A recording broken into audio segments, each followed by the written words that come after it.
Verified news channel. Vikas నీతి అనే app ఆవిష్కరించిన మరి రాజశేఖర్ రెడ్డి. మల్కాజ్గిరి నియోజకవర్గ ప్రజా సమస్యల ప్రణాళికాబద్ధంగా సకాలంలో పరిష్కరించేందుకు వికాస్ నీతి అనే యాప్ను ఆవిష్కరించడం ఆనందంగా ఉందని తెలియజేశారు. మల్కాజ్గిరి ఎమ్మెల్యే మరి రాజశేఖర్ రెడ్డి క్యాంపు కార్యాలయంలో పత్రికా సమావేశం నిర్వహించారు. ఈ సందర్భంగా ఎమ్మెల్యే రాజశేఖర్ రెడ్డి మాట్లాడుతూ, ఈ సమావేశంలో కార్పొరేటర్స్ శాంతి శ్రీనివాస్ రెడ్డి, సబితా అనిల్ కిషోర్, సునీత రాము యాదవ్, జగదీష్ గౌడ్, రావుల ఆంజనేయ, డోలే రమేష్, సందీప్ రెడ్డి, ఢిల్లీ పరమేష్, రెబ్బ వాసు, జామ మహేందర్, శరణగిరి, కరం చంద్, టీఆర్ఎస్ నాయకులు, కార్యకర్తలు తదితరులు పాల్గొన్నారు.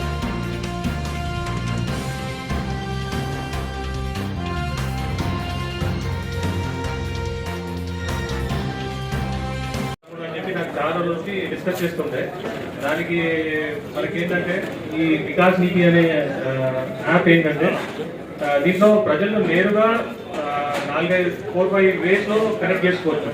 ఎలా అంటే ఒకటేమో యాప్ ద్వారా వాళ్ళ సమస్యలు నేరుగా ఎమ్మెల్యే గారికి చెప్పుకోవచ్చు. ప్లస్ కాల్ సెంటర్ లాగా పెడుతున్నాం. ఎనీబడి ఎవరైనా కాల్ చేస్తే ఆ కాల్ రికార్డ్ అవుతుంది. ప్రజలు డైరెక్ట్ గా సమస్య తెలుసుకునే ఇది ఉంటుంది. ప్లస్ ఆ సమస్యని పరిష్కరించడానికి చాలా మంది అన్నగారికి డైరెక్ట్ కలవలేని సిచ్యువేషన్ ఉంటుంది. వాళ్ళకు కూడా అందుబాటులోకి రావాలి. ప్లస్ అన్న చెప్పింది ఏంటంటే ప్రతి ఒక్క నాతో పాటు నా కార్యకర్తలు కానీ మా నాయకులు కానీ ప్రతి ఒక్కరు ఆ సమస్య చేరువేలా ఉండాలి. అది ఎనీ ప్రాబ్లం ఏ ప్రాబ్లం ఉన్నా కానీ ఆ ప్రాబ్లం రేజ్ అయినప్పుడు ప్రతి ఒక్క ప్రాబ్లము మా నాయకులకి నాకు సెకండ్లో చేరేలా ఉండాలి. ఆ సమస్య పరిష్కరించేటట్టు ఉండాలి అని చెప్పి ఒక ఆలోచనతో అన్న నాకు ఇన్పుట్స్ ఇస్తూ ఉండే. దానివల్ల నేను చేయగలిగినాము. దీంతో ఏంటంటే ఎవరైనా సమస్య రేజ్ చేసినప్పుడు ఆ సమస్య ఏమవుతుందంటే ఆ సమస్య డైరెక్ట్ ఎమ్మెల్యే గారికి, కన్సర్న్ కార్పొరేటర్స్ కి, ప్లస్ కార్యకర్తలు ఎవరైతే ఉన్నారో కార్యకర్తలకు కూడా ఇప్పుడు ప్రజెంట్ ఒక లొకాలిటీ నుంచి వచ్చింది, ఒక కాలనీ నుంచి వచ్చింది, ఆ సమస్య ఇమీడియట్ గా హైలైట్ అవుతుంది. హైలైట్ అయినప్పుడు అన్నగారు ఆ సమస్య కార్పొరేటర్తో డిస్కస్ చేసి వాళ్ళకి సంబంధించిన నాయకులు ఎవరున్నారో వాళ్ళతో పరిష్కరించేలా దాన్ని అనుకూలంగా ఉంటుంది. ప్లస్ ప్రతి ఒక్క ప్రాజెక్ట్ ఏ ప్రాజెక్ట్ అయితే నడుస్తుందో ఆఫీసర్ దగ్గర పోయినప్పుడు మనం ఏమేమి రిప్రజెంటేషన్ ఇచ్చినామో ప్రతి ఒక్క రిప్రజెంటేషన్ మనకి ఆన్లైన్లో అక్కడ ఇమీడియట్ గా చూపెట్టే విధంగా ఉంటుంది. మొత్తం కాన్స్టిట్యున్సీ మొత్తం మేనేజ్ చేసేలా ప్రతి ఒక్క సమస్య ప్రతి ఒక్కరికి తెలుసుకునేలా ఈ యాప్ పనిచేస్తుంది. ముఖ చిత్రం ఇది డెవలప్ చేయండి. మీరు కూడా ప్రభుత్వం ఉంది, మీరు ఏం చేస్తారో చేయండి. మేము వద్దంటామా? మేము రిప్రజెంటేషన్ ఇవ్వగలుగుతాం గవర్నమెంట్కి. ఇంకేం చేయగలుగుతామన్నా? అవసరమైతే రేవంత్ రెడ్డి గారి దగ్గర పోయి ఆయన కూడా కూర్చొని ధర్నా చేస్తాం. మా నాయకులందరం పోయి, అయ్యా మా ప్రాంతం ఇట్లా ఇబ్బంది పడుతుంది, మరి మీరే ప్రభుత్వంలో ఉన్నారు కాబట్టి మీరు చేయండి అంటాం. అంతకుమించి మేము ఏం చేయగలుగుతాం? మేము డిపిఆర్ చేసుకోగలుగుతాం, టెక్నికల్ ఆస్పెక్ట్ చెప్పగలుగుతాం, దాన్ని ఏ విధంగా ప్రజలకు బెనిఫిట్ అవుతుంది, ఎంతమంది ప్రజలకు ఇవాళ నేను చెప్తున్నా వక్ఫ్ బోర్డులో ఎంతమంది నష్టపోతారో చెప్పానండి, డిబేట్కి రమ్మానండి. మరి మీరేమని ఇచ్చిండ్రా వక్ఫ్ బోర్డుకి సంబంధించి? ప్రభుత్వం మీదే కదా. ఒక కాగితం రాజకీయం ఎందుకు? ఇప్పుడు 5 ఏళ్ళు నాకు మ్యాండేట్ ఇచ్చిండ్రు, 5 ఏళ్ళు చేసుకొని ఇవ్వండి. ప్రజల కోసమే కదా నేను పాటుపడేది. ఇప్పుడు కాలనీ వాళ్ళకి అవేర్నెస్ చేసి నాకు ఎట్లా తెలిసింది, నేను మా బిడ్డ పెళ్లి జరుగుతున్నప్పుడే నేను ఒక న్యూస్ చూసి నా దగ్గరకు ఒక అతను ఫోన్ చేసి, నేను అందరికీ ఈ రెసిడెంట్ వెల్ఫేర్ అసోసియేషన్స్కి లింక్ ఉన్నప్పుడు వాళ్ళు నాకు ఒకటి ఫోన్ చేసి, అయ్యా నేను ఇట్లా నా బిడ్డకు నేను ఒక అపార్ట్మెంట్ కొన్నా, నా బిడ్డ పేరు మీద నేను దాన్ని ఏమంటారు గిఫ్ట్ డేట్ చేయాలంటే వాడు ఇప్పుడు చేస్తున్నాడు, వాళ్ళ అత్తగారు ప్రెషర్ చేస్తున్నారు, నేను ఇప్పుడు ఏం చేయాలి, వర్క్ ప్రాపర్టీ అని చెప్పి ఇప్పుడు రిజిస్ట్రేషన్ ఆఫీస్ వాడు నేను ఆపేసాను అని చెప్తాడు. ఎంత బాధాకరం అన్న. ఇలా అమెరికా ఓనీకి గిరి పెట్టుకోవాలి బ్యాంకులలో, వాడు ఇయ్యాడు. అమ్ముకోవాలి బిడ్డ పెళ్లి కోసం, వాడు ఇయ్యాడు. మరి ఎటు పోవాలి? మరి ఎవరు చేయాలి?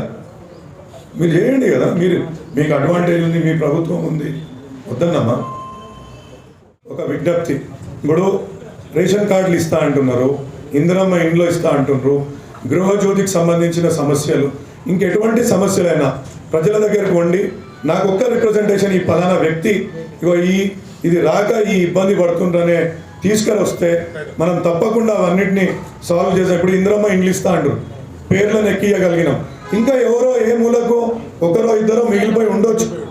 నేను అదే చెప్తున్నా, మా నాయకులకు చెప్తున్నా, మీ మీడియా ద్వారా కూడా చెప్తున్నా, మీడియా ఎవరైనా మిగిలిపోతే మా దృష్టికి తీసుకొస్తే. ఎందుకంటే నేను చూసిన ఎలక్షన్ టైంలో ఒక చిన్న ఇష్యూ జరుగుతుంది. మనం ఒక మీటింగ్ పోతాం, 100 మంది వచ్చిన వాళ్ళు సపోర్ట్ చేయరు, రాని ఒకరు మాత్రం లొల్లి పెడతారు. అది కూడా మనం అవాయిడ్ చేయాలి. ఎందుకంటే వాళ్ళ నెసెసిటీ ఉంది కాబట్టి నేను లొల్లి పెడతాను. అది కూడా మనం ముందే జాగ్రత్తలు తీసుకుంటే అటువంటి పరిస్థితి కూడా రాదు. కాబట్టి మీడియా దృష్టికి ఏదైనా వచ్చినా, ఎందుకంటే మీరు ప్రజాక్షేత్రంలో ప్రతినిత్యం తిరుగుతుంటారు కాబట్టి మీ దృష్టికి వచ్చినా, మా నాయకుల దృష్టికి కూడా ఎవరికి వచ్చినా నేను అదే చెప్తా. ఇప్పుడు నువ్వు కార్పొరేటర్ అవుతావా, నేను కార్పొరేటర్ అవుతానా, ఎమ్మెల్యే అవుతానా, ఇంకోటి అవుతానా, తర్వాత దాని గురించి ఆలోచిద్దాం. ఫస్ట్ ప్రజలకు సంబంధించిన ఏదైనా సమస్యలు ఉంటే పట్టుకరాండి, వాటిని సాల్వ్ చేద్దాం. ప్రజలు గుర్తించారనుకో, నేనైతే గుర్తించేది. ఇప్పుడు నా దగ్గర ఉన్న వాళ్ళని నేను నాయకులను చేయాలన్నా, వాళ్ళే నాయకులు కదా. వాళ్ళు ప్రజలకు సంబంధించిన సమస్యలను పట్టించుకుంటే వాళ్ళే నాయకులు అవుతారు. నేనెందుకు దాన్ని గుర్తించి నేనేదో చేయాల్సిన అవసరం ఏదో ఉంటుంది. కేటీఆర్, కేసీఆర్, హరీష్ రావు గారు, మళ్ళీ కవితక్కనే గుర్తుపట్టుకుంటారు. వాళ్ళని మనం చెప్పాలన్నా, వాళ్ళకున్న తెలివితేటలకు, వాళ్ళ వేవ్ లెంత్కి, వాళ్ళు ఎవరిని ఎట్లా చూడాలో అవన్నీ వాళ్ళు ఒక శాటిలైట్ మన మీద పెట్టి ఉంటారు. అక్కడ పెట్టుకోగలిగితే మళ్ళీ రిపీట్, నేను మళ్ళీ ఎవరిని అడగకుండా నాకు ఆ డేటా అంతా మళ్ళీ నెక్స్ట్ రివ్యూ మీటింగ్కి నా ముంగడ అది కళ్ళకి కట్టినట్టు చూపిస్తారు. ఇగో లాస్ట్ మీటింగ్లో మినిట్స్ ఇవైనాయి, ఈ రివ్యూ జరిగింది, ఎంఆర్ఓ గారు ఇది చెప్పిండ్రు, టౌన్ ప్లానింగ్ వాళ్ళు దీనికి ఇది చెప్పిండ్రు. మనం ఇగో ఈ ఎస్కలేషన్ మనం ఆర్డీఓనో కలెక్టర్నో అడగాల్సిన పరిస్థితి ఉంది అనేది అక్కడ కూలంకుషంగా ప్రతి ఒక్కటి అక్కడ స్టోర్ చేయి ఉండబడుతుంది. ఇది మా లీడర్లకు, మా కార్పొరేటర్లకు, మా మెయిన్ లీడర్లకు కూడా ఈ యొక్క దాని ఏమంటారు, ఈ స్క్రీన్, దాన్ని డాష్ బోర్డ్ అందుబాటులో ఉంటుంది. సో దట్ మేము ప్రతి పనిని ఏం చేస్తున్నాం అనేది క్లియర్గా తీసుకుపోతాం. దీన్ని ఇంకా కొన్ని రోజులలో లీడర్ల దగ్గర సక్సెస్ అయినాక టోటల్గా ప్లే స్టోర్లో ఆల్రెడీ పెట్టినాం, టోటల్గా ప్రజలకు కూడా ఇవ్వడం జరుగుతుంది. అప్పుడు ఈడికి ఆఫీస్ ఉండాలి, ఉండాలి అనే అవసరమే లేదు. ఇక్కడ పోయినా అందుబాటులో ఉంటాడు, నేను టూర్ పోయినా నేను అందుబాటులో ఉంటాను. ఎందుకంటే యాప్లో జస్ట్ ఇప్పుడు మనకు జిహెచ్ఎంసీ ఆన్లైన్ ఉంటుంది కదా, జిహెచ్ఎంసీ ఆన్లైన్లో ఎట్లయితే కంప్లైంట్ లాడ్ చేస్తారో దీనిపైన కూడా అదే విధంగా కంప్లైంట్ లాడ్ చేస్తే మనకు ఒక లాగ్ బుక్ ఏర్పడిపోతుంది. అక్కడ నేను ఏం పని చేసినా, ఏం పని చేయలేదు అనేది నాకు ప్రతిరోజు నేను చూసుకుంటే కూడా నాకు తెలిసి వచ్చిన సంతోషమే. ఎందుకంటే అభివృద్ధి చేసుకోవాల్సిన బాధ్యత మనది. ఇటువంటి పరిస్థితుల నుంచి మన మల్కాజ్గిరిని బయటికి వేయాలంటే మనం అందరం కష్టపడితేనే బయటికి వస్తాం. కాబట్టి ప్రతి ఒక్కరూ ముందుకు వస్తే తప్పకుండా మనం మల్కాజ్గిరిని ముందుకు తీసుకుపోతాం అనేసి నా యొక్క భావన.